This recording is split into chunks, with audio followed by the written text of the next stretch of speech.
see Jane. Jane, what's happening? Jane! Jane, look out! Jane! Oh my God, Jane! Jane! Watch out, Jane! No! Hey, I'm Mary. And I'm Joe. And we're Book Buds! We hope you enjoyed that scene that we just acted out from The Woman in the Window by A.J. Finn. We're not going to do any spoilers today with our discussion because we hope that this is something that you'll go out and read.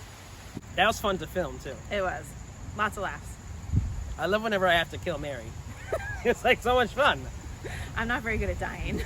I just keep coming back. Stay dead! The Woman in the Window. I really enjoyed this book for a lot of reasons. So I love books and I love film. Now I love the use of old black and white movies in this book. They were almost like a character, kind of, because she would have them on in her apartment. She was agoraphobic, so she did not leave her apartment. She would stay in all the time because she was afraid to leave. And she would watch these old movies and kind of like talk out loud to them and like kind of like respond and talk. And so they were like in the dialogue, in the story, and they were almost like a companion for her. Yeah, and it kind of like blurred the reality of what you were reading. You weren't really sure as the reader, like, is this actually something that's occurring? Is this a memory? Is this the film? Like, what is it? Because she was spending so much time drinking and popping pills, and she was just like, you know, in her head in a very strange place. And so you didn't quite know what was happening. Right. Yeah. Right. It was like a surprise at every turn.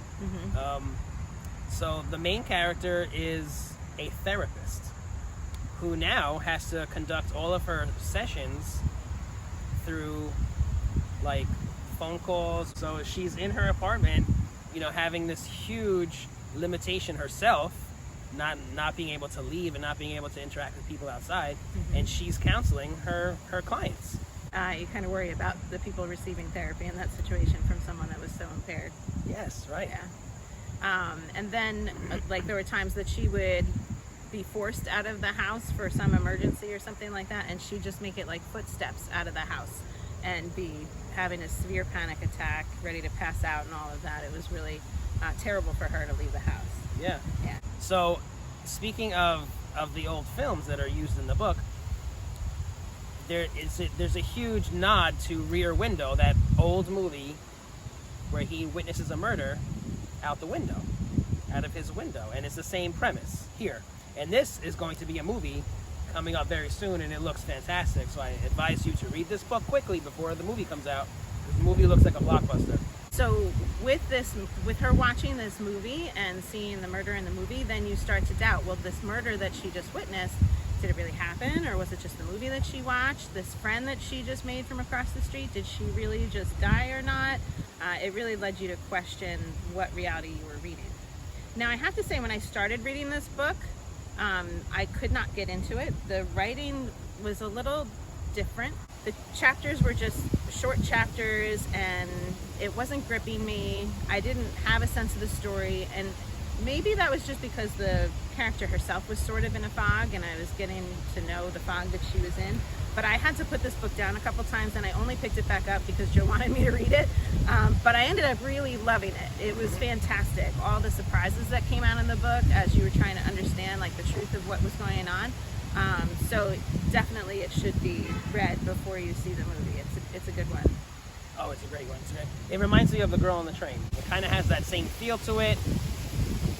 Kind of same instances happening with the main character. And so if you like that book, I think you'll really like this one as well. Okay, so since this is spoiler free, I just have to tell you there are some cool twists and turns that happen as this book progresses. As you're weaving through trying to make sense of her reality, things come to light that you're like, oh, that's cool. So I really like what the author did with all those things. We're not going to talk about it and ruin it for you. This is going to be... It's fun. It's an shocking. awesome read. Once you really get into this, you're not going to want to put it down. It's pretty cool. So if you end up reading this book, let us know what you think in the comments below. And if you're enjoying Book Buds, please like us. And share us with your friends. And subscribe to our channel, Book Buds! I love how you're doing it like silently. Well, because she's looking through me. It's hysterical. Right? Because we don't That's need how you're noise. doing it. Okay.